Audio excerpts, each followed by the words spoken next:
उपस्थित सर्व मतदार बंधू भगिनी आणि मित्रांनो,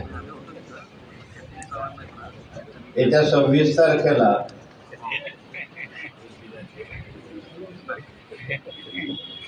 या पिंपरी चिंचवड विधानसभा क्षेत्राचं मतदान होऊ घातलेलं आहे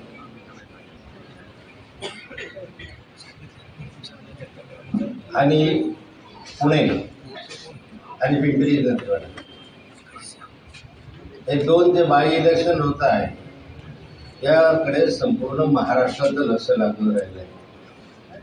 अलीकडच्या कालखंडामध्ये राजकीय परिस्थिती जर बघली तर राजकीय अस्थिरता आलेली आहे. जे राजकारणामधले एक प्रकारची गुंडगर्दी आली आहे, एक प्रकारे दहशत राजकारणामध्ये पसरवली जाते आहे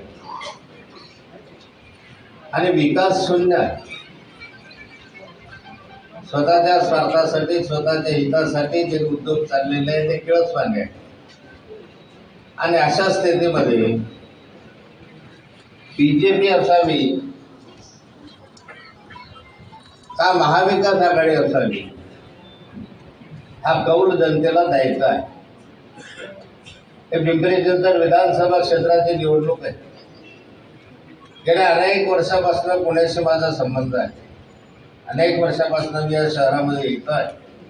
एक विद्यार्थी दशेपासून या महाराष्ट्र पुणे विद्यापीठाचा सिनेट सदस्य म्हणून काम करत असताना तर आज तागायत विद्यार्थी जीवनापासून पुणे शहराकडे पाहत आहे आणि त्या कालखंडापासून पिंपरी चिंचवड हा भागही माझ्याच रस्त्यावर मी पाहिलेला आहे.